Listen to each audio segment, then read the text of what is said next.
It's an absolutely wild day in the world of Magic the Gathering. Wizards of the Coast has admitted they've made a huge and hilarious mistake. Actually, they've made a number of mistakes we're going to talk about today. And on top of that, we have a bunch of awesome phyrexia action to discuss as well. Magic. I am a wizard! History. I'm an old wizard! The magic historian. My bones hurt. Greetings, owners of fine luxury cardboard rectangles, my friends.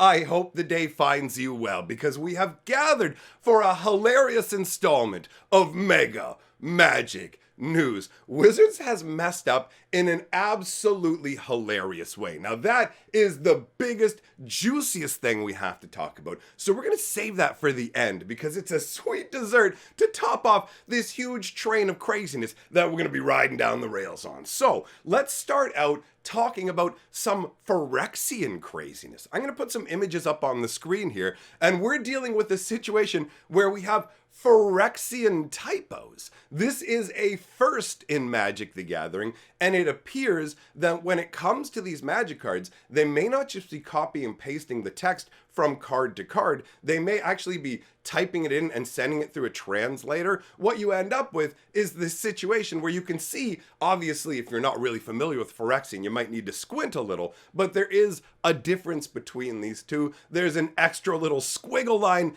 in the Phyrexian there. Now, obviously, most people aren't going to be able to tell the difference, so it's not a big deal, but we are talking about a number of these errors, so I did want to include that. Now, the next thing we're going to talk about is how standout the step and complete foils are. Take a look at this image. This is a side view of a stack of Magic cards. Now, can you guess which ones in here are the step and complete foils? By the way, that is a baffling name. I genuinely don't understand why they are called step and complete. I haven't been able to figure out. If one of you guys knows the reason, is this some kind of wordplay that I'm not picking up on? Because it doesn't roll off the tongue. Wizards has a million different styles now of cards. I've had people calling these oil slick foils when no, those are actually coming a month from now. Can't even keep it straight. I mean, step and complete stands out as a unique name, but not as a good name. Regardless, let's move on. This is an email that Wizards sent out for the different archetypes for Phyrexia All Will Be One. Now, most of this is completely normal, but down at the bottom in the little box there, you'll see they completely messed up the description. So take a look at Oil Counter's mid-range. It says, take advantage of small toxic creatures, especially might tokens, to swarm your opponent. I don't know if you guys noticed anything. That's a red-green build they're talking about there, and it's called Oil Counter Mid-Range, but they're talking about coming in with white weenies. There's not even white in the deck. There's not even, it's red-green. So then you look beside it and you go, oh, toxic aggro. Okay, that's the red-green one, right? And then you read the description for that one and you're like, okay, yep, you know what, that makes sense. The more things with oil counters you have, the merrier. And then you get the oil counters and you get the biggest, smashiest creature, and you get smashiest, and you didn't even bother to, like, literally a spell check would have shown you, hey, by the way, these two words are crammed together. But in the emails they're setting out to get you hyped up, they don't have the descriptions in the right area. They can't bother to double check anything anymore. Do it once and send it out. We ain't paying more than $4 for this email. Get it out to them chumps. It's so unprofessional. Let's move on to something a little more fun. Over in Japan, if you were to go to a pre-release for Phyrexia All Will Be One, you would get one of these adorable little tags, man. If you don't know what the deal is, you're wondering, wait, why don't we get coolness like this? Well, you gotta understand, Japan is a completely different beast when it comes to card games. They demand things to make them feel special, essentially. They need things that you can't get in other parts of the world to draw you in, because as far as I understand it, the card gaming market in Japan is a lot more competitive. So if you don't add in these additional little frip-fraps, then your players aren't going to be coming in. They'll spend their money on other card games. I'm not 100% on that, but that is my understanding. Now, talking of the sweetness that we all get access to at the pre-releases, and by access I mean a 1 in 15 chance, Wizards turned every pre-release kit into a gambling box. Well, more than usual. I mean, we're opening the boosters anyways, right? And you got the promo. But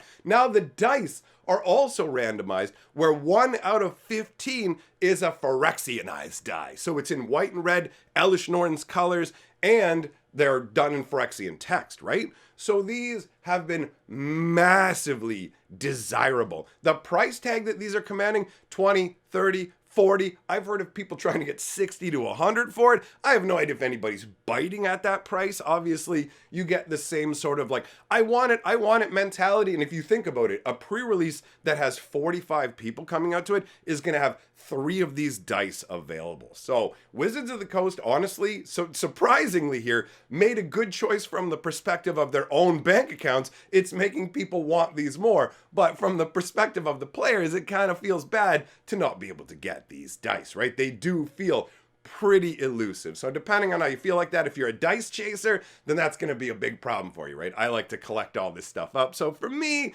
I would have liked it if we had them showing up more frequently, maybe make them half the kits, but at the same time, they don't have actual numbers on them. They got the Phyrexian text. So maybe there's an argument for making them a little rarer, but I will say this. Phyrexia, All Will Be One, is doing extremely well. I went out to multiple pre-releases, had an amazing time. Everybody who was there was having an awesome time. Watching people just excitedly play Magic, it's rejuvenating, friends. You may not realize this because we're all online and there's this kind of echo chamber going on a lot of the time where you only hear from other people who are disgruntled or whatever, but out there in the real world, touching rectangles, people are having a good time. They genuinely are. Phyrexia All Be One is selling like hotcakes. I couldn't get a bundle this weekend because of just gone, right? Stuff is selling out crazy. I had people coming into my live stream saying, "Yup, I'm sold out. I hope I can get more of this." Like Phyrexia All Will Be One is a banger set. And I think also a part of that is we've moved past the hangover that we have from 30th anniversary, where a lot of the people who were really upset have left the game, made their choices or whatever, and we saw that kind of settling over the game for a considerable amount of time. It feels like we've had a pullback in that regard, and people are pushing back into love and Magic some more.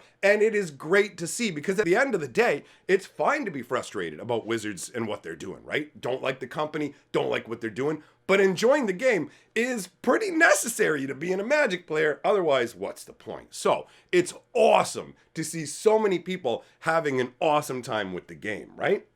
Now, the next item that I want to talk about is the big deal. I want to talk about Wizards' massive screw up here. And this has to do, you may have already heard about this, with the secret layer scenario, because I touched on it recently in my previous video. But now we've gone further. So what I'm going to do, because I can't actually even show you the full on, I can't show you everything here on YouTube because they won't let me. So over on my Twitter, I'm going to have the full unedited picture if you want to go and take a look at what we're talking about here, because I'm going to have to show you an edited picture, friends. What we're looking at is Stone Coil Serpent. Now, this is from the upcoming Winter Secret Layer Super Drop. Now, because of the editing that I've had to do to the artwork, it's probably going to be obvious to, at least to a degree, where the problem lies, right? It's right in the center with this little dude here. This little woo, hang loose hands dude.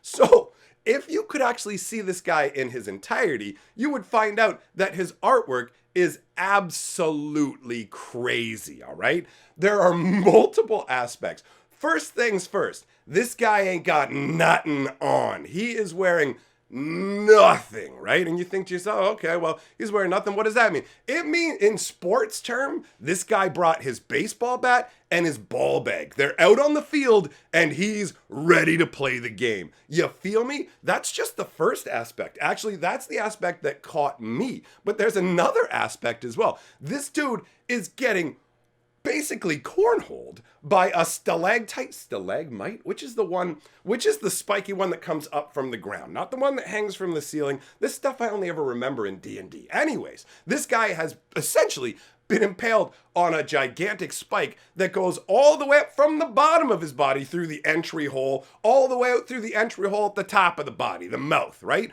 So you've got this spike going all the way through him. And people even said, they're like, yo, people are upset about this guy's baseball bat swinging in the wind, but they're not worried at all about the fact that he's literally impaled, and it really speaks to North American culture specifically, because we have this setup where it's like, whoa, whoa, whoa, cover your flesh. It is gross and disgusting. Don't show that to the kids. They can't see it.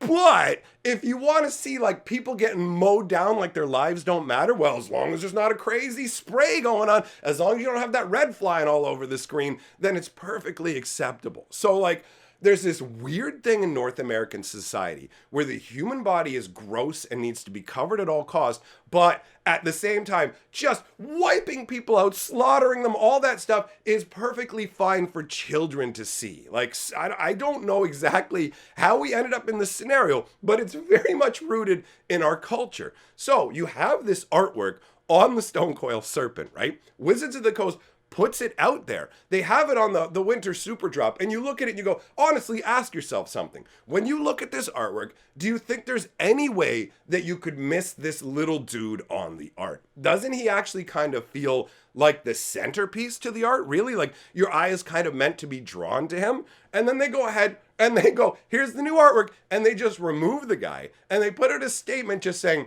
there was an error on one of our secret layers. Anyone who has purchased a secret layer has been sent an email letting them know that there is an error, and we will be fixing that error. Now, here's the deal, friends. When it comes to these secret layers, a lot of the time, they make them in advance. They have some of them printed in advance, and they ship them out as soon as they ordered. So there may be some full-on unedited versions of these flying around, which is going to make them into collector's items. On top of that, you know for sure the artist who made this, he's totally going to be getting commissions to reinsert that little dude, right? Or maybe sell little stickers you can affix to yours or whatever. But my opinion goes like this. I don't think it was an error.